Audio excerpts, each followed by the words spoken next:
is on the move.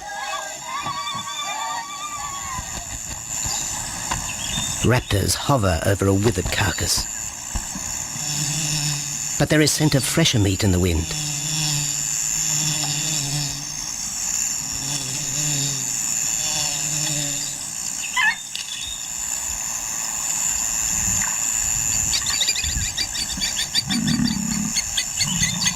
Pickings have been slim for Nabamba's pride since her fight with a startled warthog.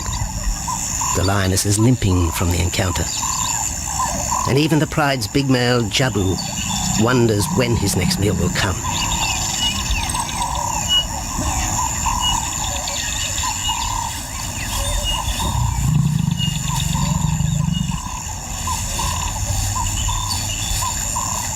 There's been no kill for 3 days, and Nabamba's cubs are hungry. Survival is tough across this tawny continent. And for the lions of Pinda Reserve, etched into the heart of Zululand, only those with speed and cunning will eat.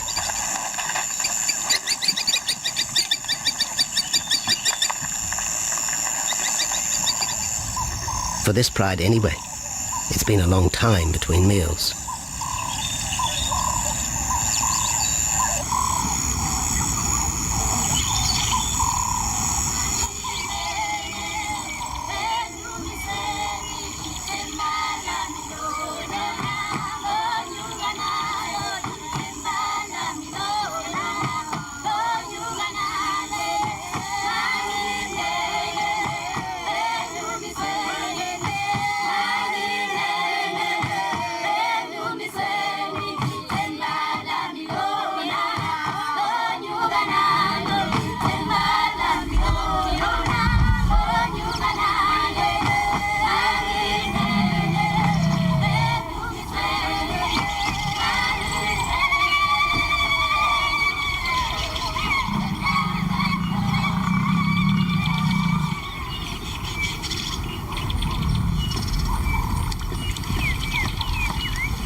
Jabu had waited too long for his lioness to feed him. Overnight, his stealth carried him into the path of a careless zebra. The rest of the herd is still skittish. One animal had already lost his tail to a hungry pride, but for the dazed stallion, it was all over in seconds.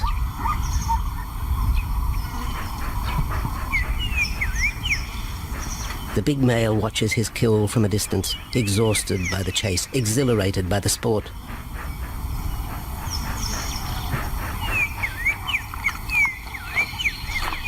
Jabu will feast later. Tired from the hunt, he needs to rest.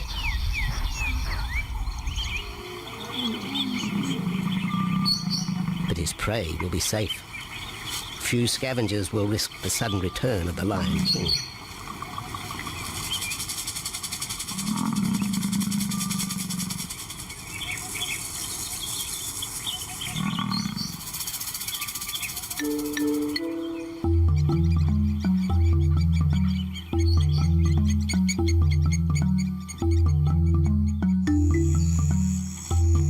Zulu trackers follow the spoor of Nabamba's pride across Nziki Marsh.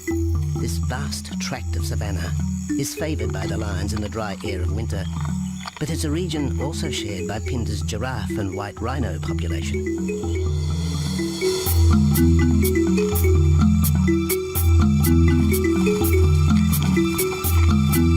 Through modern times, most of southern Africa's wildlife has been ravaged by hunting and habitat loss. Farmland, overgrazed and buffeted by domestic stock, has ripped the heart out of the original bush. The open, broad-leaved woodland, acacia bushveld, and wetland habitat had all but disappeared, taking with it the wildlife.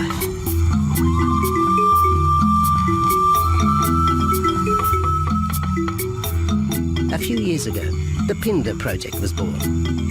17,000 hectares of farmland bought up in KwaZulu-Natal along South Africa's eastern seaboard.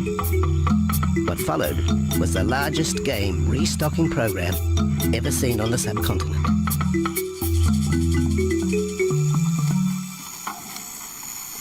The land was overgrazed to a certain extent and it wasn't in very good shape. They put all these farms together, put a perimeter fence around it, and then brought in a lot of game.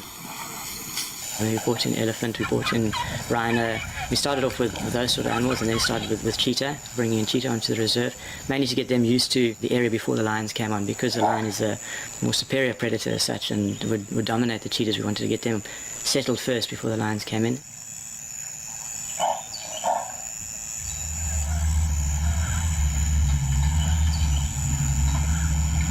Andrew Lewis is habitat manager at Pinda, one of those committed to the restoration of southern Africa's ecosystem. Pinda is the Zulu word for return, and the aim of his company, Conservation Corporation Africa, is to return the land to its traditional wildlife and at the same time restore the habitat to its original state.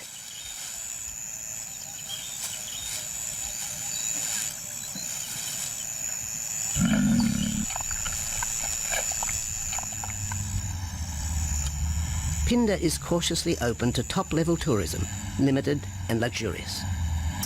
Dreams of extending the green frontier require funds, and the reserve's lion pride has already earned its keep.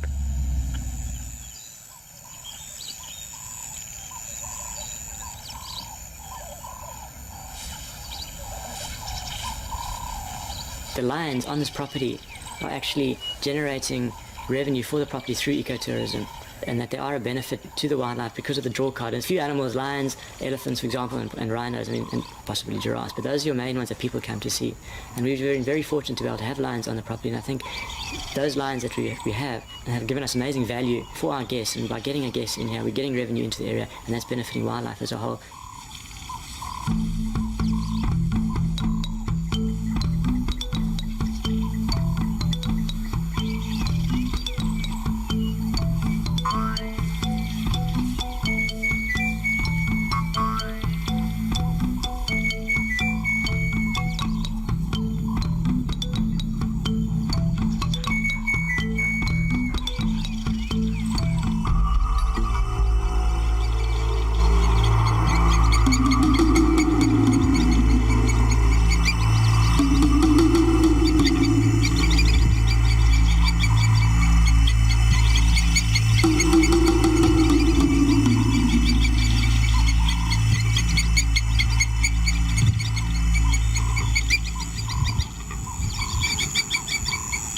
Jabu has returned to his kill. He licks the bloated carcass, but still there is no feeding. Lions will gloat over their prey, delaying the first bite until the meat ripens. For Jabu, the prospect of the meal is to be relished as much as the eventual feast.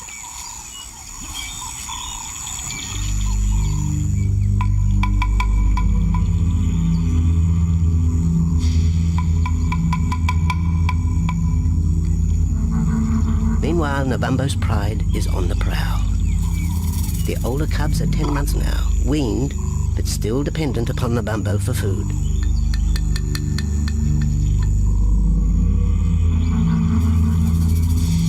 The cubs are learning to stalk, but they won't kill for another 6 months.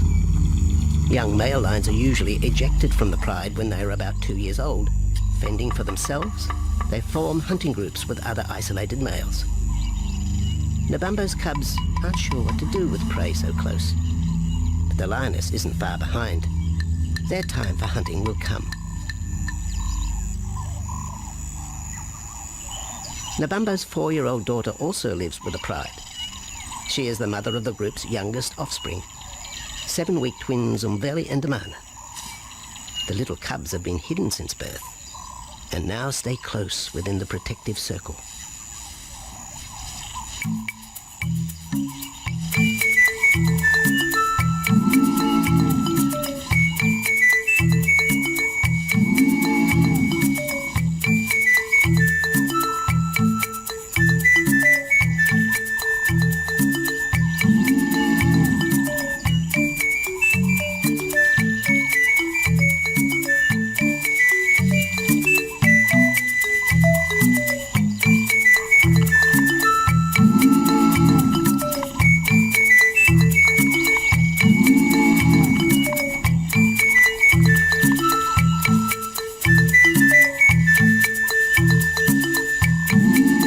babu has little time for his small cub.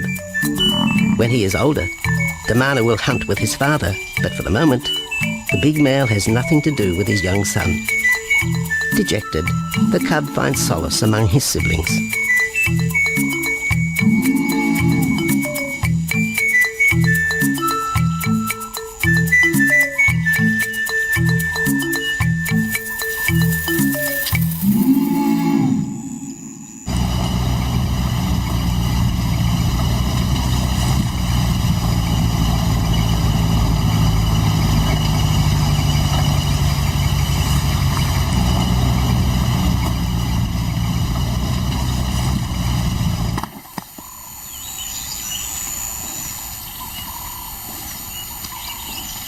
A young giraffe lies helpless in the grass.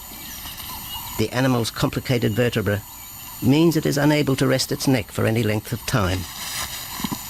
Lack of mobility means blood to the brain slows, leaving the animal disabled.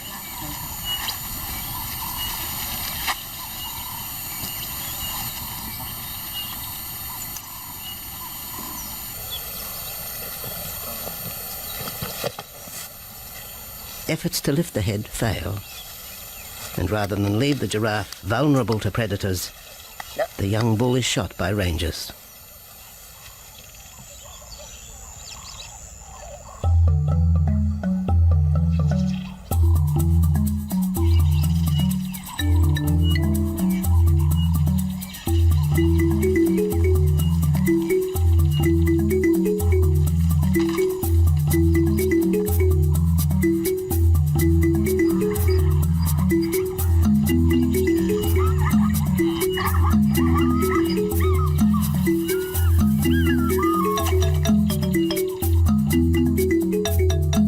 Activity by the waterhole rekindles the interest of the pride.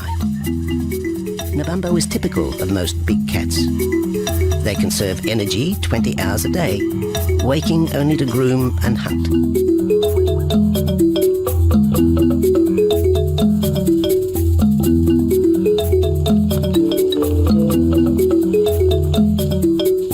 The lioness shows little sign of her injured leg, but the tusks of the warthog have torn sinew and muscle, slowing her in the pursuit of prey.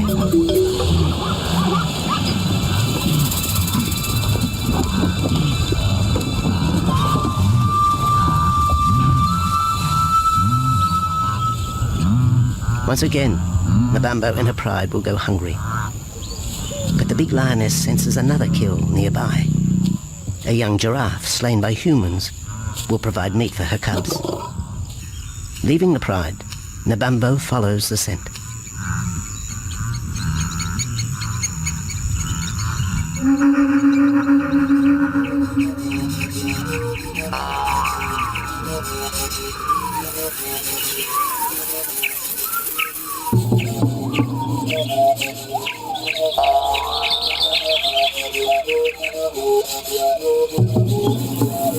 Left alone, the older cubs know the drill. They will wait for Nabambo's call to take them to the kill.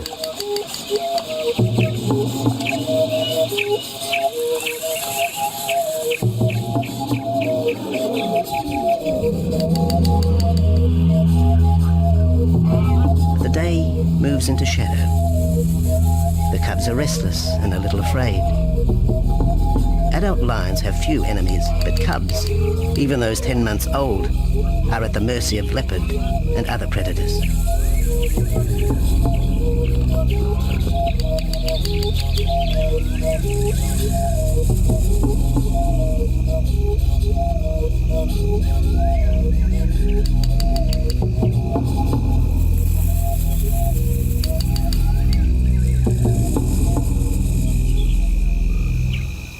Nabambo has reached the kill, but her daughter is there first.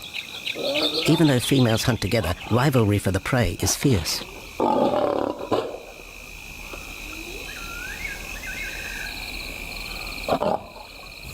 The big lioness begins the trek back for her cubs, but the youngsters have heard her call and they meet halfway.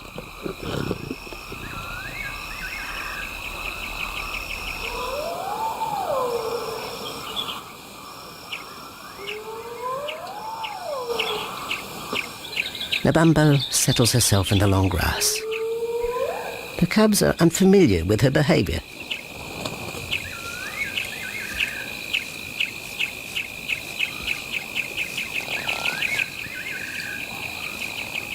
A female will usually head the charge with any kill, splitting the hide of the victim and leading the way for the pride to eat. But there is human scent around the giraffe, and the big lioness is cautious. She watches her cubs, hidden, alert to any potential threat.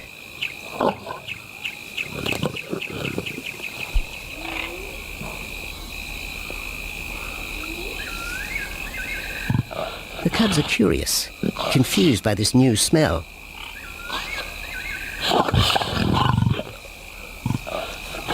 The lioness moves in for a final check, but she has already made up her mind. The carcass is tainted. There are foreign traces, a dangerous ambience. Instinct tells her this is not food fit for her cubs. Disappointed, Nabambo moves away, the scent of another night stalk already in the wind.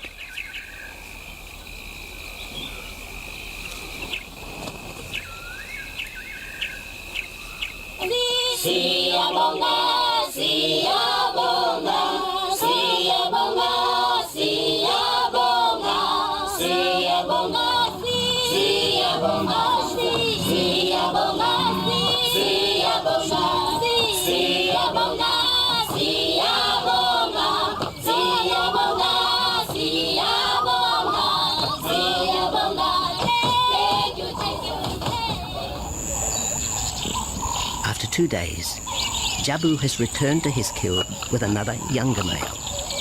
3-year-old Tembi is a son from a previous liaison with Nabambo, and the two paired up after Tembi was ousted from the pride.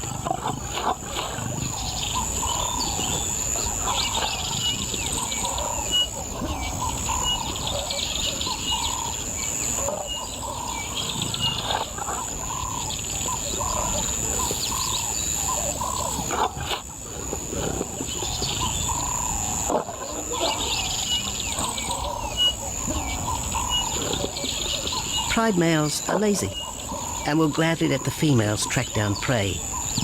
But the theory that males won't hunt is a fallacy.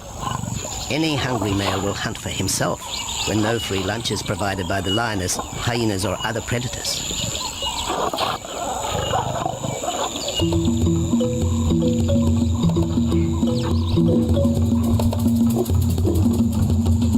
Smaller creatures scatter in the vicinity of the two lions, but there will be no hunting for a while. Bloated after the zebra kill, both males will sleep for the next day, oblivious of their surroundings.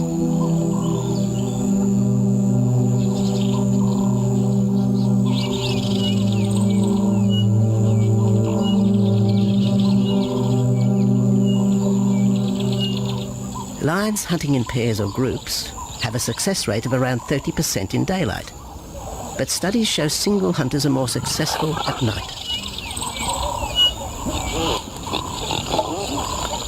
Lions are sociable cats, the only group to take part in communal hunts.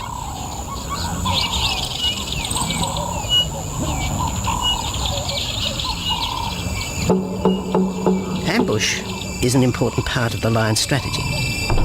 Often one pride female will round up the prey from the front, driving it towards a second lioness.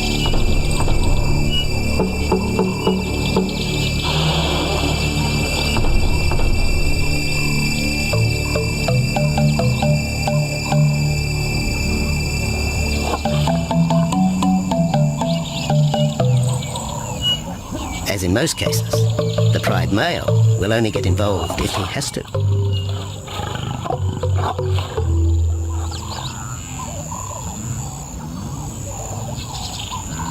Accidents involving humans are rare in southern Africa's game reserves.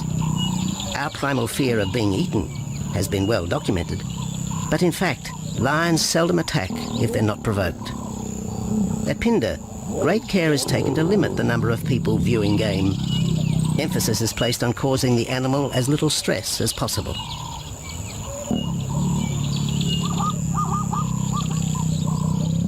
Man isn't a part of their natural food source. They don't normally go out and hunt people. I think your lions are opportunists though, and I certainly think that if your lion is very hungry, under stress, I don't think they'll necessarily go out to hunt you down, but if you interfere with them, they'll certainly kill you. And there's a good chance they might eat you at the same time.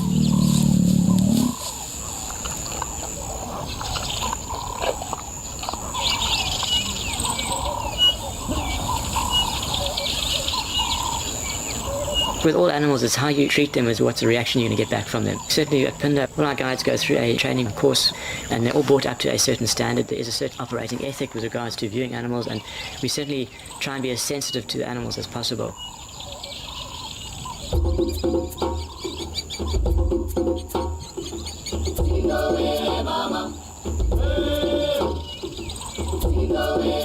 Cradled within the arms of the Yabomba Mountains and the Indian Ocean, Pinda covers one of the most diverse regions of Africa.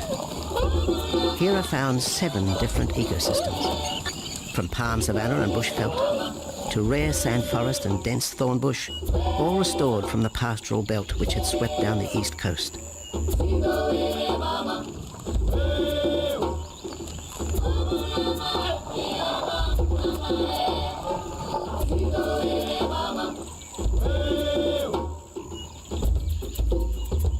Where cotton, pineapple and cattle farms once stood, lion now roam their habitat again, alongside some traditional neighbours.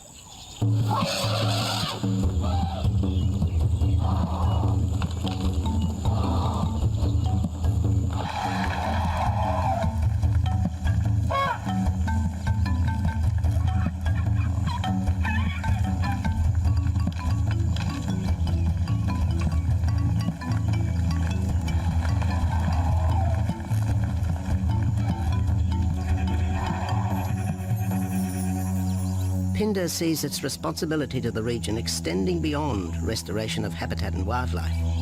It provides schools and a clinic for the local Zulu community, as well as employment. In the eyes of Andrew Lewis, essential ingredients for a successful operation. It's very important to involve the communities around your reserve because they have to benefit as well. There's no point in just taking land, get some investors to invest in it, but if you don't allow the people who are on the periphery of that reserve to benefit from it, you're going to have an immense problem with poaching, and they're going to cut your fences down, and you're just going to have an uphill battle.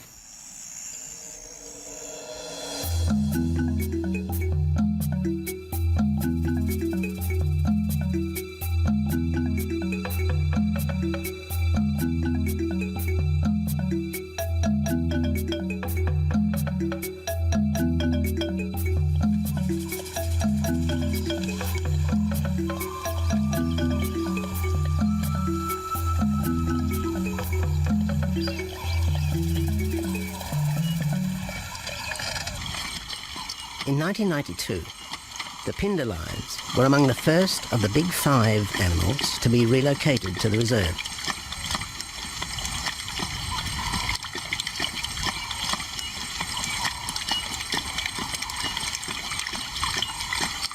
The original pride came from the northern province of South Africa, a vast scrubby region flanked by the ragged Drakensberg Mountains near the Mozambique border.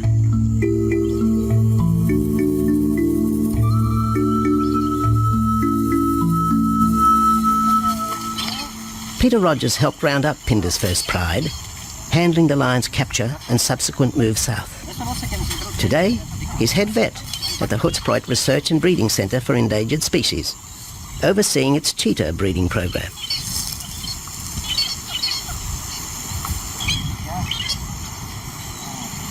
But it's the discovery of what's believed to be a long extinct strain of lion that has put Peter's centre on the map.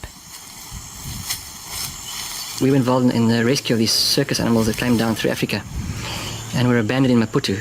We were just founded by an animal welfare group called Animal Defenders based in London, and they said, could we just keep these animals temporary? First they mentioned tigers, and then they came back and said, well, there's 6 lions as well. So we said, yeah, we could hold them temporarily just until they found permanent homes for them, but basically get them out of the predicament that they were and the shocking conditions that they were in Maputo and Mozambique.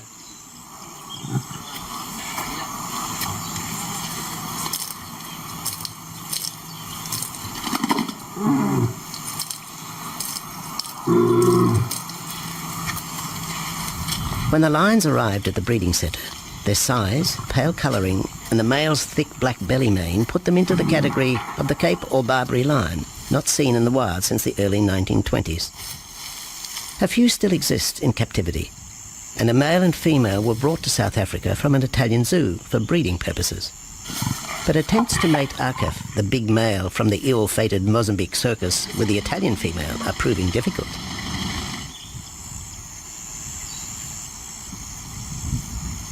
Akef is overprotective, even preventing the lioness from eating when the meat truck arrives.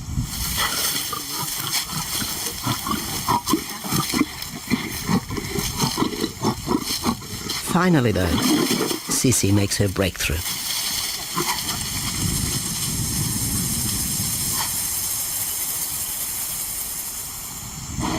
We'll see you up in the front there, Mark. You're going to go to that sort of middle central area. Where are you going to go? In the next enclosure, Arturo, the Italian Barbary male, is about to be sedated.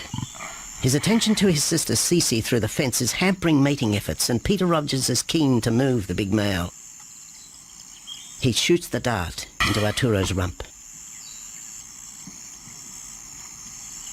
Arturo has been sterilized, but while his breeding days are finished, he'll live out his days at the centre. 1.5 minutes now, so... His female companion, another Barbary from the Mozambique circus, is drawn away by the meat truck.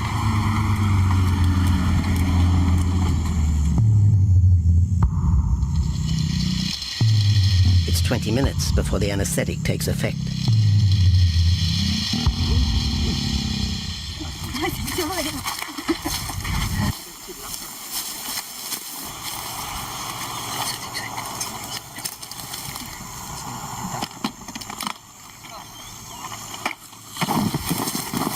It's nice to be the supervisor. Slowly.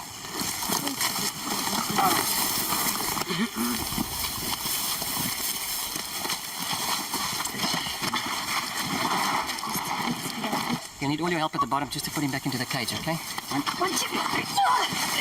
Yeah.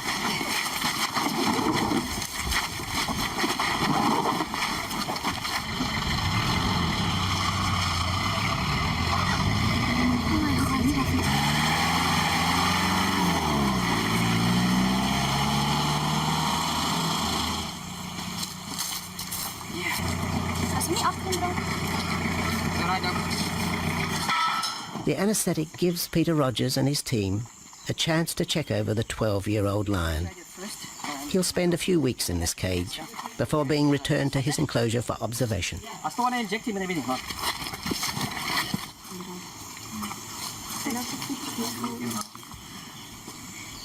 It's very exciting to be part of this project because they feel that there are perhaps not many Barbaries, if any, that are really pure, that are left even in captivity. They feel that over time other animals from other genetic bases are brought in. So there's a big project afoot at Oxford University to do the genetics. So that's just getting off the ground now. Okay. We just put under the skin on the neck if we can find the skin under this big beard of his. Normally lions wouldn't have this many ticks, but being from Italy, a European lion, he doesn't have that innate or inherent resistance to ticks. It does come with time.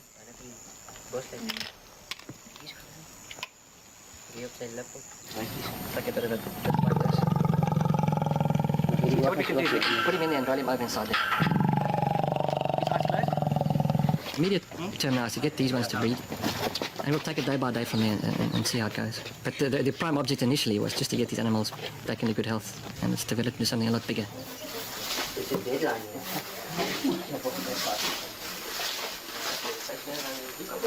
Yeah.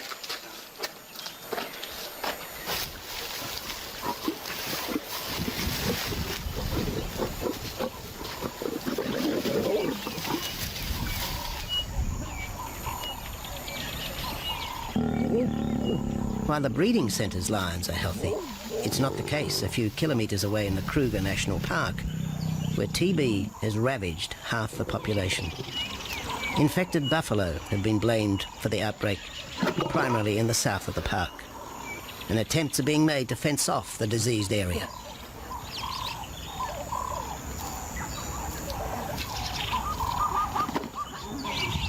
and the lions are preying on infected buffalo. Because it's an exotic disease and not an indigenous disease, the lions are totally naive and they've got no resistance to it. So it's a big problem. It's a very difficult decision to make as to what to do. It's a very topical and heated subject at the moment.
Back in Phinda, the night stalk has begun.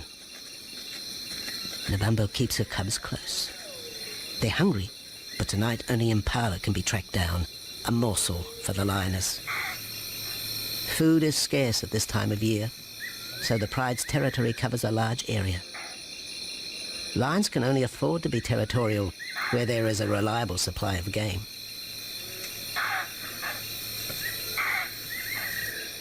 Jabu wants to mate. He's been with his pride for nearly a year now. But Nabambo would prefer a larger group of males around her. Eventually, though, Jabu will have to join forces with other males to have a chance of keeping this pride.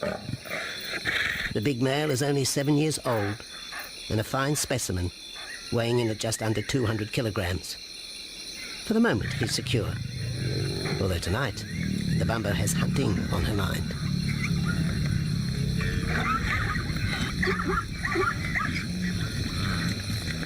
The cubs follow in the lioness's wake.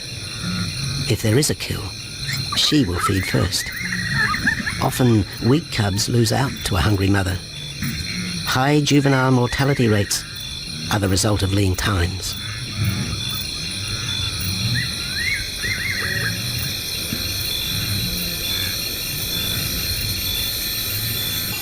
Jabu has had enough.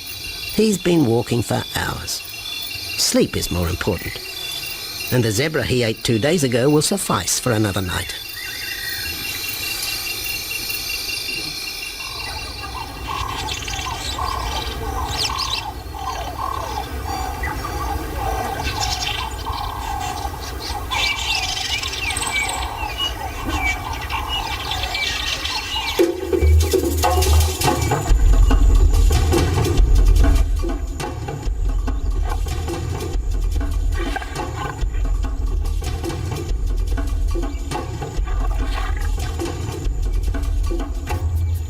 Nabambo has made a kill, a young Nyala buck. It's been 3 days since the pride has eaten, and this will provide meat for them all. But the lioness will eat first.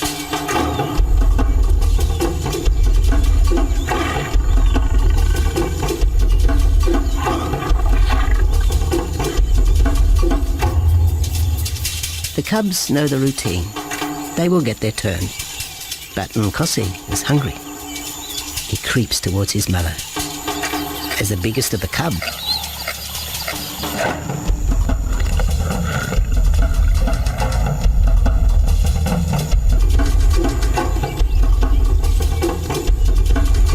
Nkosi watches. A lioness can eat more than 20 kilograms in a single sitting. This could be a long wait for the little cub.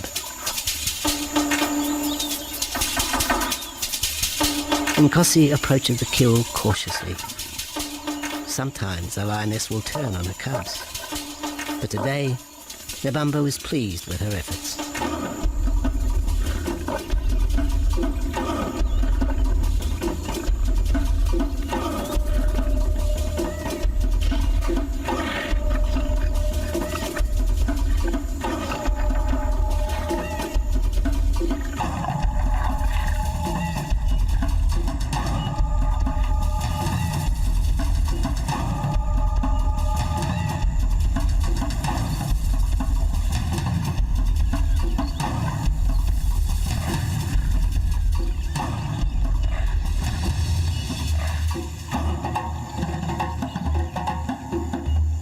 Nabambo has had her fill, for the moment anyway. Lions never eat the stomach of a kill. She will bury it before dragging off the carcass. This way, hyenas and other predators are thrown off the scent. The evidence has been buried. The carcass is no more.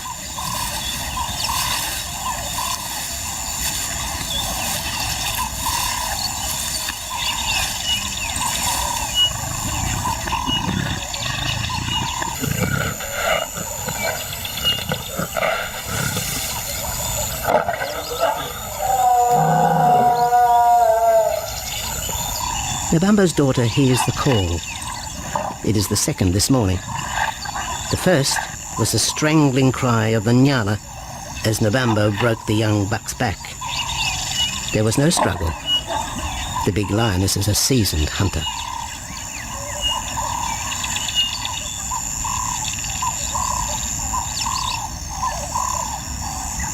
The rest of the pride will feast on the carcass after Nabambo retires. But first, they will drag it into the bushes, away from prying eyes, away from raptors already circling the kill scene.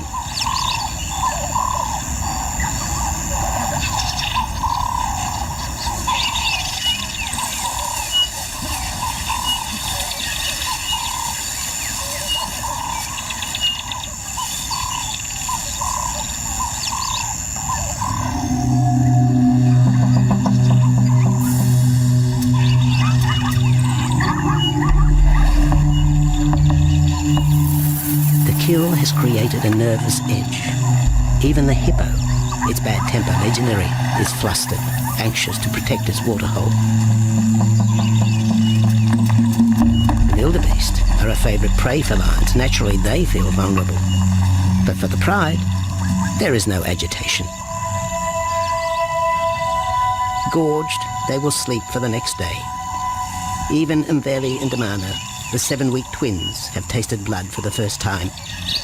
But it will be many months before they take part in a hunt. For the moment, they just want to play with Nkosi.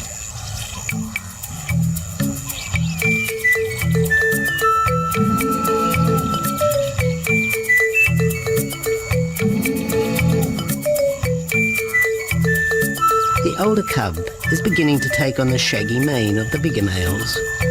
Within 18 months, he will be hunting with them, competing for his own pride.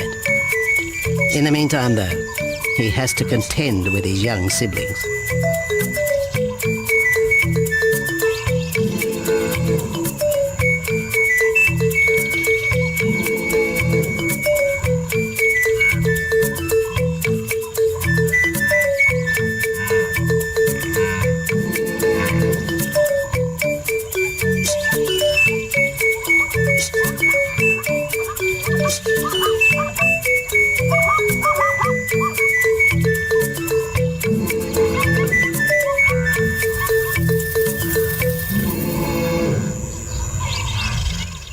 Jabu rejoins the pride.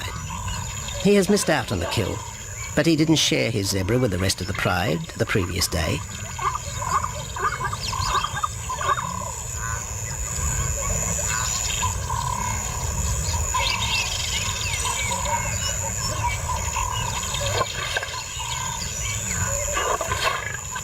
A half-hearted attempt at mating, but the big lion's attention is drawn to a curious onlooker. With the pride so close, the giraffe won't be sitting for long. Drinking and sitting is when they're at their most vulnerable.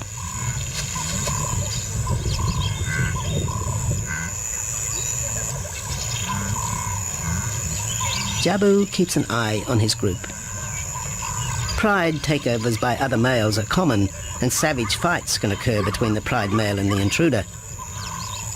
If a takeover is successful, the new male will usually kill all the suckling young of his former rival.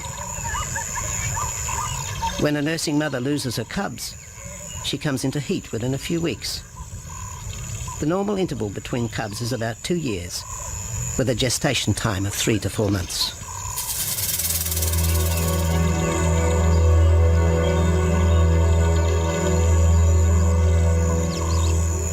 Jabu marks his territory, but it may soon be all in vain. A fresh infusion of lion genes is necessary to avoid the effects of long-term inbreeding. It's likely Jabu and his son Tembi will be swapped for males from another game reserve.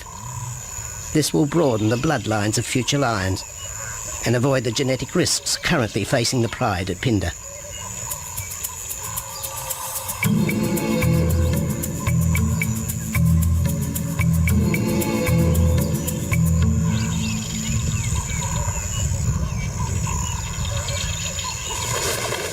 Vultures have found the dead buck, but there is little left of the carcass. November and her pride have eaten. The big lioness tries to dislodge Inyala fur from her teeth. Tomorrow, the next day, there will be another kill. November's cubs will grow up strong.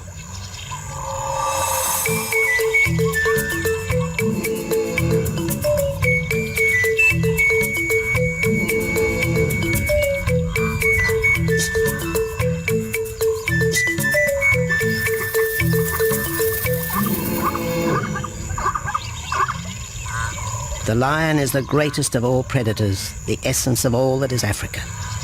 And yet, there are fewer than 50,000 left in the wild. The future for the species lies in managed reserves such as Phinda. Here in Zululand, the lion roams free for the first time since the beginning of this century. At Phinda, the philosophy has always been simple.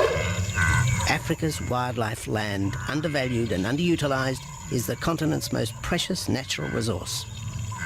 Focusing on the animals, their habitat and local communities is just the beginning of an African renaissance. Phinda is, after all, the Zulu word for return. Maybe, too, it's a chance for man to redeem himself just a little. Kaya,